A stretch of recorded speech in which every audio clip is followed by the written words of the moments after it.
Mirë se erdhët në Bima dhe Shëndeti. Sot me doktor Yllimera do të flasim për gurët në veshka, për shkaktarët që i sjellin ato edhe për bimët, kurat alternative natyrale që ndihmojnë në shkrirjen e gurëve në veshka. Mirë se erdhët, kënaqësi që jemi këtu çdo të hënë. Përshëndetje, mirë se u gjejmë.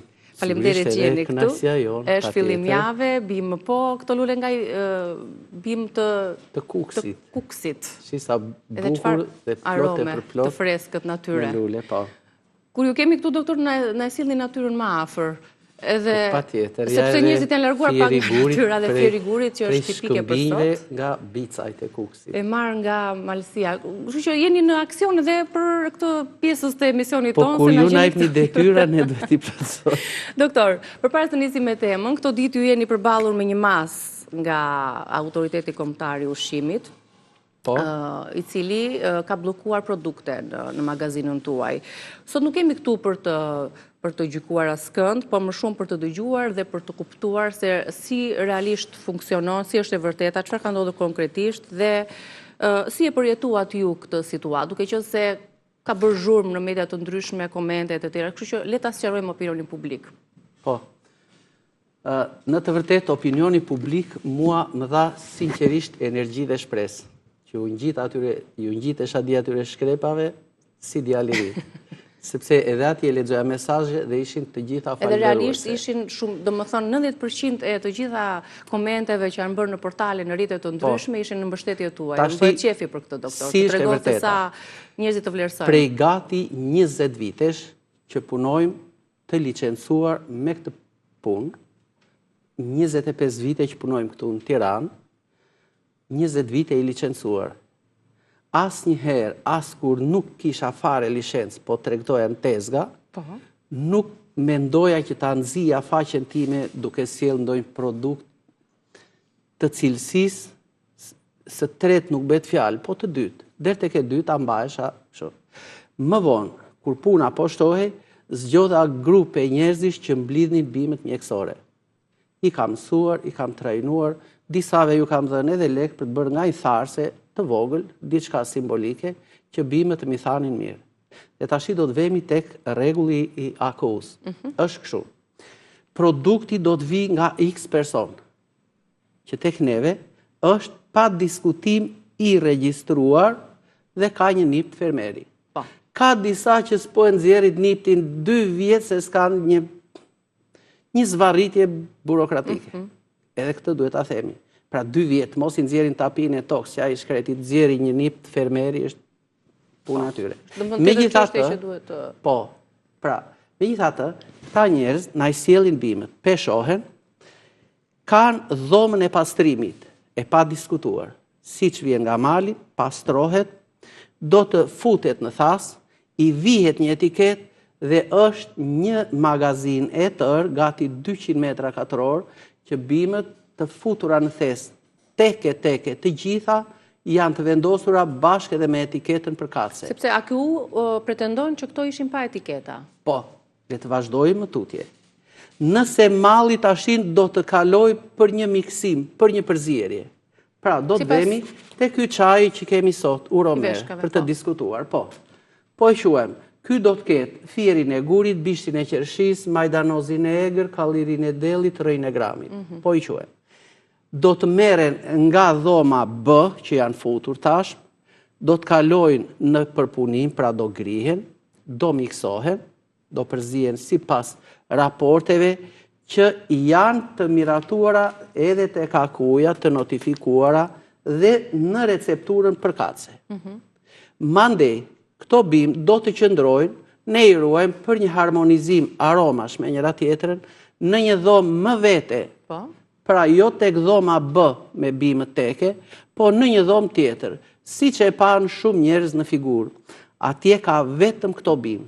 Pra, një bim që është marrë nga rafti, që ka ardhur me një faturë dhe që është vendosur në një makinë përpunimi, dhe kalon në një dhomë tjetër, sigurisht në për ato procedurat e letrave, po aty do shnohet kaq fier guri, kaq kështu në letër, dhe doli çaj, si çaj e shkruajmë shkurt aty te puna i veshkave.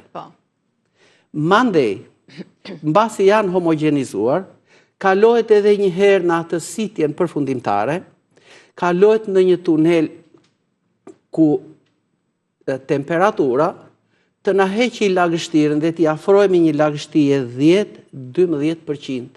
Bima të ketë 12%. Nga mali mund të vi dhe me 18%. Po. I qëtë lagështira që ato të mos myken apo të mos kryojnë probleme. Patjetër. Atere, kalon në këtë tunelin, hiqen edhe pluhurat që mund të kenë kryuar këto bimet, atë 3-4 javë që mund të qëndrojnë aty, dhe mandej kalon për paketim, për prodhim. Nëse do të ruhen gjatë, për shembull, në një ambient të pakaluara në paketim, patjetër që ajo do të ketë atë datën e saj të prodhimit, si çaj, por jo datën deri në sa kohë kjo është e freskët për produktin. Pra ky është procesi në të cilat kalojnë bimët, hallkat që kalon ky çaj janë këto. A duhet të ishin bërë disa analiza përpara se të arriteshe në këtë konkluzion nga ky institucion? Jo, të paktën le të thuhej kjo gjë. Për shembull, në qoftë se në po le të themi 100 thasë që janë atje, nuk ishin, po 100 ta quajmë. Ky do të gjente në një qoshe të një thesi, një dorë myk, unë nuk do kisha më sy e faqe që të dalë dhe të flasë para qytetarëve. Kjo është e pamundur.